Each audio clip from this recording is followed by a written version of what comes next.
Welcome to the 16th episode of the BlueCollarBaddies podcast. This episode technically doesn't have a sponsor, but I'd like to give a special shout out to Mia's Beads.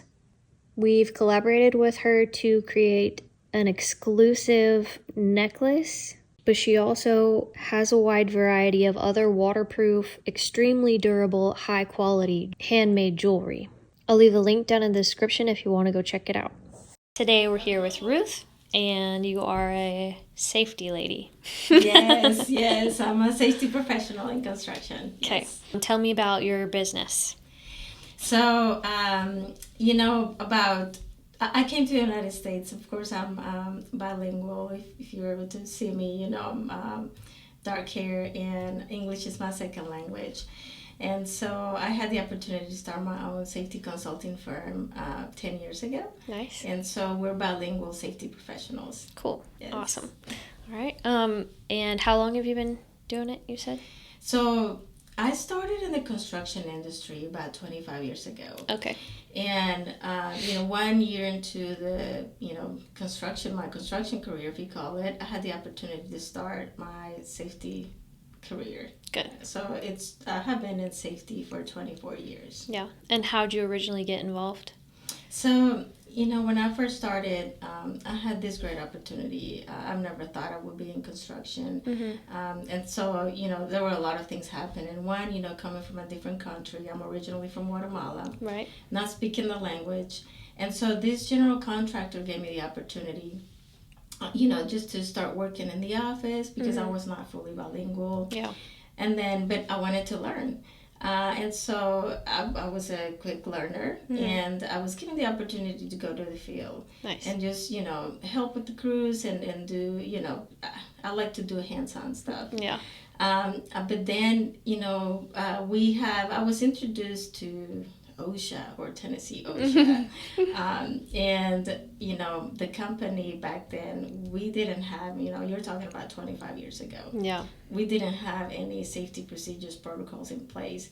And there was Ruth willing to learn, and then, ownership knew it. So they gave me the opportunity to, say, hey, Ruth, take care of this, paperwork, whatever is needed so that we're in compliance. And so I recall back then, my first encounter with a Tennessee OSHA officer. He came and he was giving me all the, I guess what you would call the closing conference, of every finding that was that needed to be corrected. Yeah. And so he realized that I was, of course, new to the safety world. Right. And so I remember his words. He said, hey, Ruth, if you ever need anything, with going through this, please feel free to reach out. And so to the day, I think that he probably regrets saying that to me because, you're talking about somebody that didn't know. Yeah. But that was my first encounter with OSHA and Tennessee OSHA. And they were very helpful and very grateful for all the things that I learned directly from them. Nice. Good deal. So what did you do before you got into construction? So, like I was sharing with you, I came to the United States 26 years ago. Right. So, from Guatemala, I just graduated from business school. Mm-hmm. And so I just finished my degree, and, you're young and adventurous. Yeah.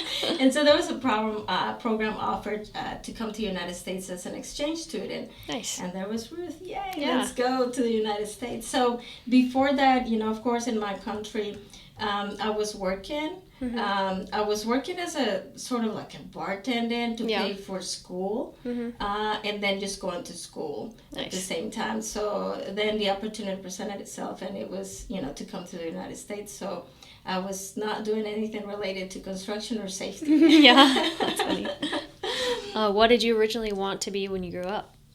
So, I was thinking, the other day about this because, safety is truly my passion. I know you hear people saying or, telling you should do what you're passionate about. Yeah. And I'm truly passionate about safety. Mm-hmm. And I recall thinking like, man, what did I want it to do when I was, a kid? And I recall thinking, watching TV, there's little Ruth sitting in front of TV and thinking, I would love to be a flight attendant, travel the world. And back then, it was traveling by plane was such a luxury thing, Yeah, right? for sure. And so I was thinking like, oh man, look at that. I could be in a plane. And one of the things that really interested me the most about that career was that some of the requirements were that you have to speak, different languages. So I was like, oh, I can speak 7 languages if I wanted to. Yeah. And then I thought maybe also, I could become like a UN interpreter or something like that. So the languages was always part of like a dream career for me when I was a kid. Awesome. And that's basically what you still ended up being able to use it. Yes, because, and that's where it comes to passion that I was sharing, of course, as I shared with you before, not speaking the language, but I wanted to learn. Yeah. And so, part of the what I do, of course, yes, I do it for profit. But, to me, the passion comes into where I'm able to help to support my community. For sure. And the Spanish-speaking community. So I was realizing that because, part of the services we provide and we do with our company is that I am very proud in living the American dream. Yeah. We have a big project here in Nashville, Tennessee, that it is the Nissan Stadium. And I'm one of the, small businesses that is providing bilingual safety professionals. Okay. And so every Monday on site, we have a safety stand down.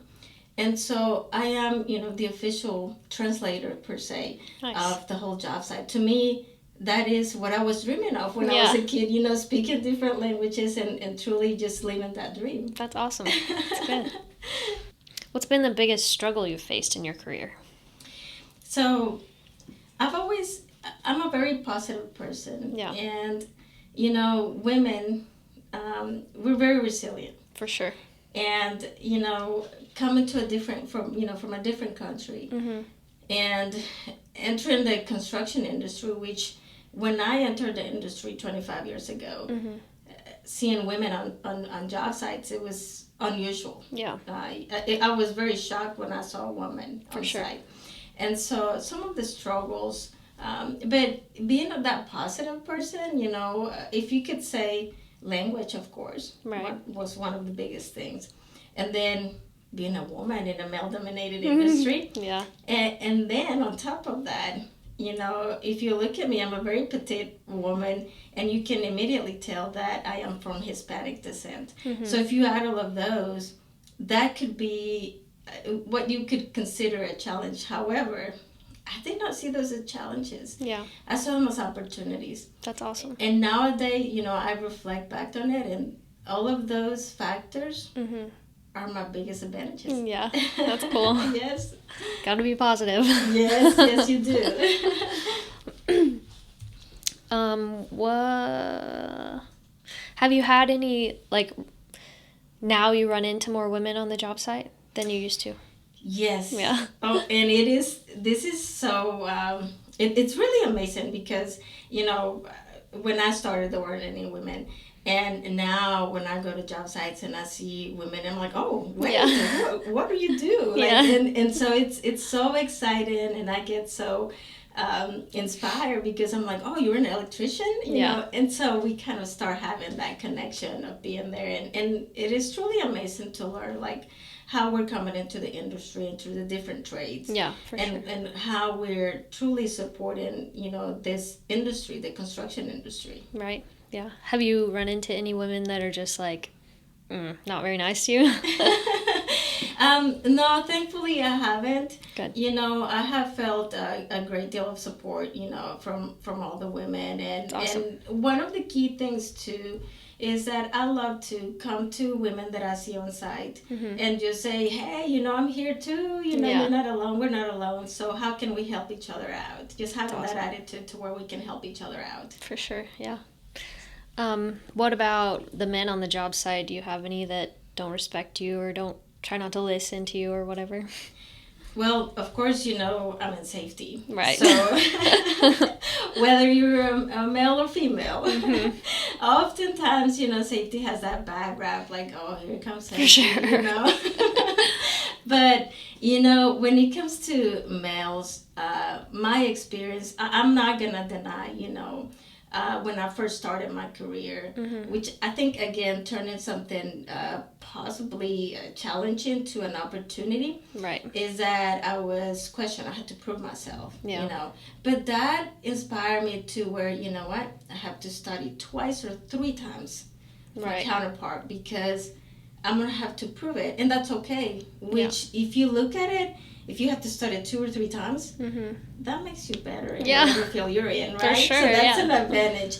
So, you know, with that, it's turning that into positive. And one of the things, you know, as a small business owner, and just not being a business owner back when I started, the males in the construction industry, you know, anywhere from executives to all the way down to the laborers, they are great supporters. And I strongly believe that, you know, they have supported me so much that I'm very grateful to be where I'm at, because I have had support not only for males and females, but it's construction is an industry that it's very welcoming and very giving. Nice. Yes.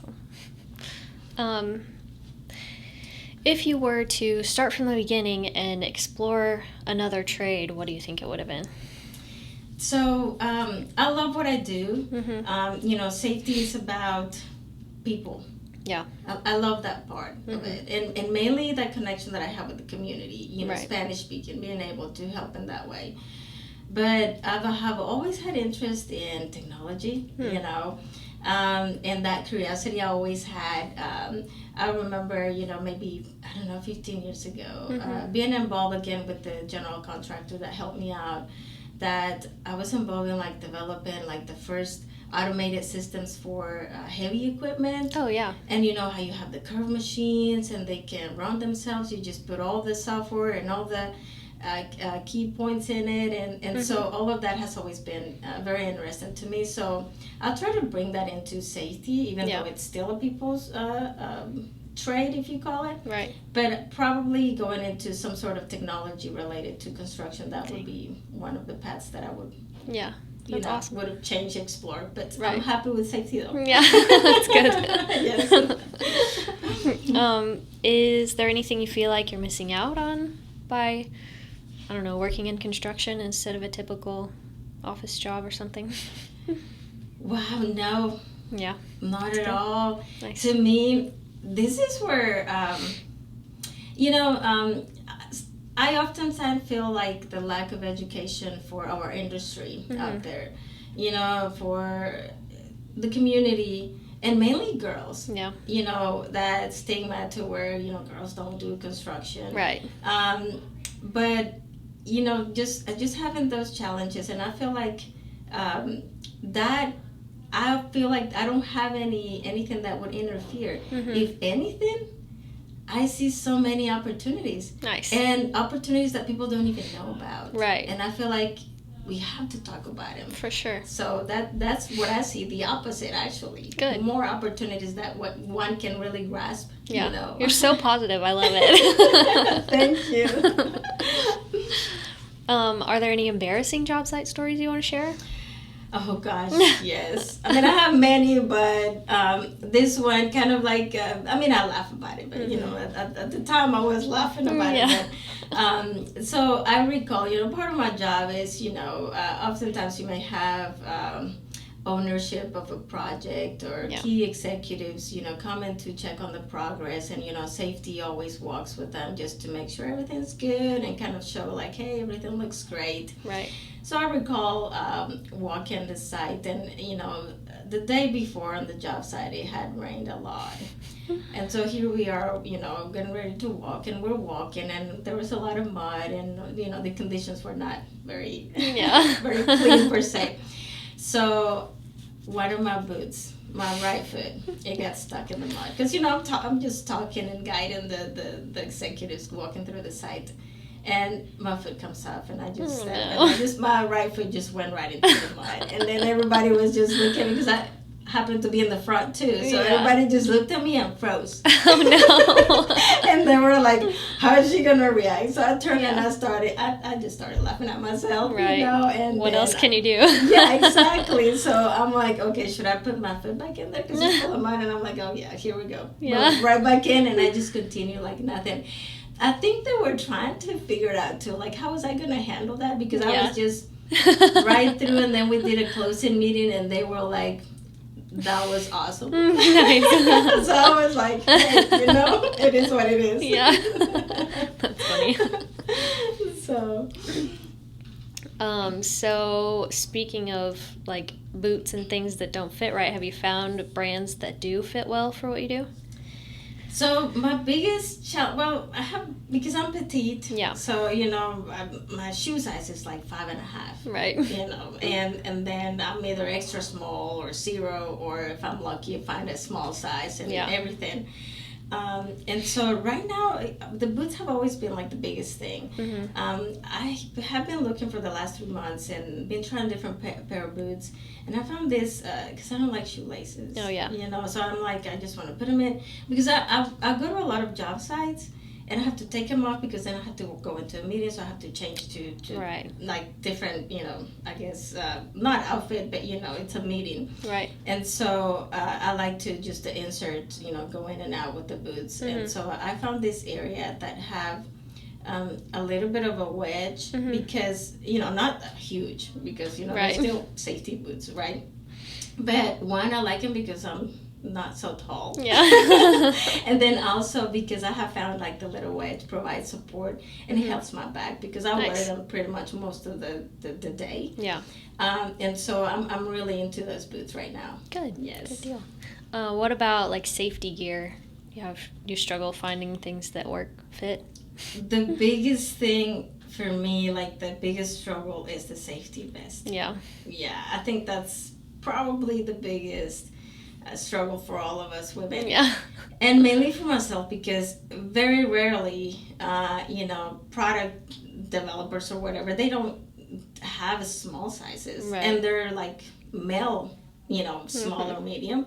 So oftentimes, or more regularly, I get like a medium-sized vest, you know, for the job site. And then I have found too, like whenever you go to those that design products for women, I'm not very, like, I don't want it something fitted. Right. You know, I want it a little bit loose, but not so tight or fitted. Right. And so that's my biggest struggle with the PPE. Yeah. And like you mentioned earlier, you are the safety lady, so it has to fit right. It has to, yeah, and that is what makes it hard too, because, you know, when you talk about PPE, mm-hmm. I have to be, as soon as I step out of my vehicle and go to a job site, I am the poster of PPE. Like, this is what you should wear and how you should wear it, right? And so, you know, now we have like the type 2 hard hats. Mm-hmm. And one of the things that I found is that, you know, how they have the chin strap. Mm-hmm.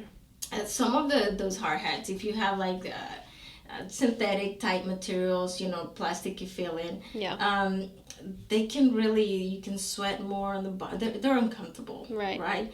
But if you go to like a little bit of an upgrade, which of course is always about money, but if you think about it, you wear that all day long, and so that helps out too. Right. The gloves for myself, again, I have small hands. You know, it's okay. I have a brand of gloves that really works out great. Yeah. But for the most part, it's the safety vest. Yeah. Yes.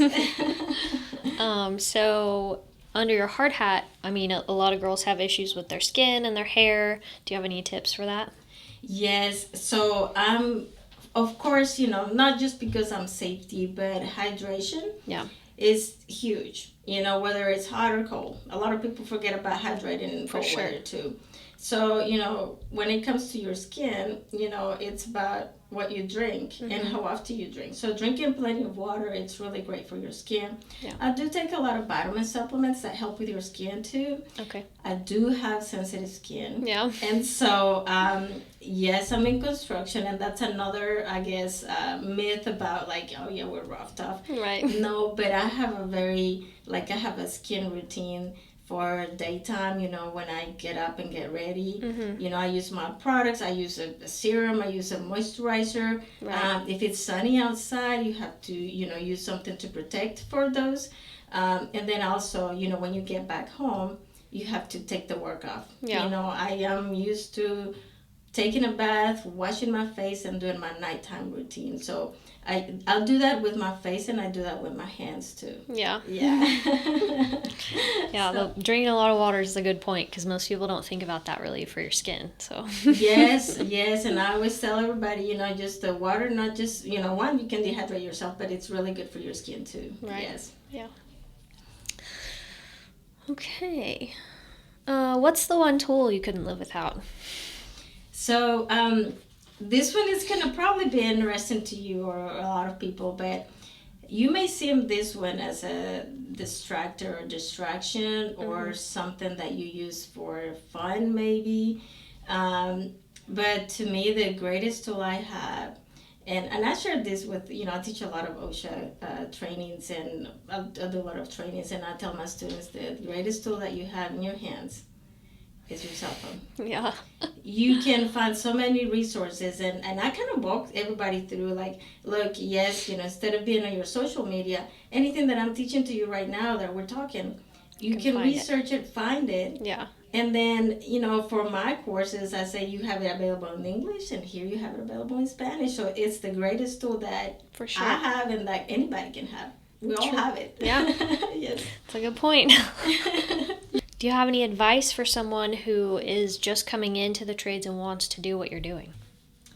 So I like to share this with everybody, because whether you're in safety or whether you want to become a welder and electrician, Yeah. and we all sort of kind of experience the same thing, and because I experienced it, as I mentioned, I came from Guatemala, and I had my business degree, which it meant nothing here. So when I started, you have different ways how you can enter the different pathways of careers. One, which is the way I did it, it was through experience. Right? You start, you explore, and it sort of takes you, and if you find something that you like, you explore that. Now, one of the things that helped me, and I ensure, and I will always recommend to anybody, is that if you have the opportunity to start through experience, is if you have courses, trainings, anything that is offered to you through your employer, or that you learn for, that it could help you for that career pathway, take it. Yeah. Because, I'm one of those that has so many certifications that I don't even use for trainings. However, because I offer services to my clients, every now and then I get a call, hey, Ruth, do you do this? I'm like, yes, I do. Yeah. Because I have a certification. So you can enter through that. Nice. And gaining experience and certifications. Or you can go to school for it. Right. You can go to school and get a bachelor's degree, and then you gain the experience. Yeah. So there are many different ways, whichever the opportunity is where you're at. Yeah. Yes. For sure. Nice. Any big, upcoming goals in your business? Yes. So, I'm very grateful, because being a small business, and you have big projects, or you have people that truly, I'm very grateful for a lot of people that have truly helped support it, my business, the CNF company.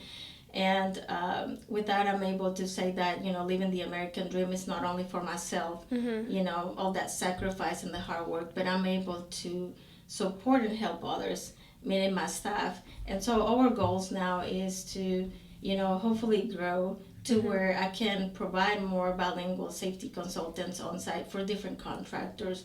So just growing, the business to be able to, one, support my community with the works or the jobs that I have available. But then also, when you talk about safety, it is something that is very much needed.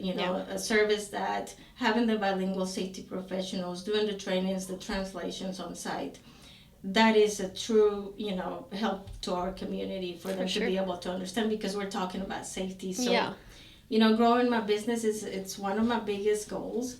And then also, giving back to the community in a sense to where I see a lot of Latino business owners that struggle navigating the system here in the United States. So I've learned the hard way. Yeah.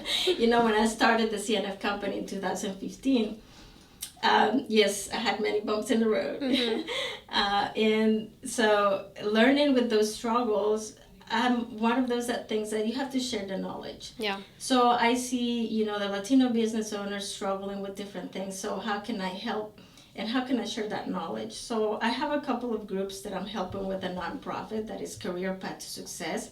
Okay. So I'm helping, my goal is to help the Tennessee Latinas in Construction. Okay. It's a group that we have within the nonprofit. Nice. So we're helping Latinas to, or Latino business owners to where we're trying to, what is networking? Yeah. In our countries, we don't have that. In order for you to be able to get a contract in our countries, you have to know somebody. Yeah. Well, here kind of you do too, but networking, that is huge. So, for sure. Little things like that, finances, how can you truly have your business ready so that you can compete and become, a more profitable business in the United States. Yeah, it's good. Yes. And then we'll link the description to your business down below. Do you want to give a shout out to your... Yes. So please, if you're interested, and thank you for that opportunity. So, we have our website, which is the CNF Company. Okay. And we have LinkedIn, Instagram, and Facebook. And additionally, please, if you want to get involved or you want to help the community with both resources, but then we have the nonprofit, which is Career Path to Success. Okay. You can follow us as well on Instagram, Facebook, and LinkedIn, to learn because, a lot of the struggles for the small business owners or Hispanics coming into the industry is the language barriers. So those are some of the resources we're offering is English as second language as well. Nice. Yes. Good deal. All right. Anything else you want to add? No, very grateful to you. This is Thank very you. Exciting, and so I'm grateful to be here. Good. Thanks for coming. Right. And sorry we had to record it twice. Oh my gosh, no, this is... Thanks for listening. If you enjoyed it, make sure you hit the subscribe button so you don't miss the next one. All the links and products we mentioned today will be listed in the description. If you're a woman in a blue-collar industry and you're interested in being the focus of the next episode, or you're a small business that would like to sponsor an episode, reach out to us in the link below.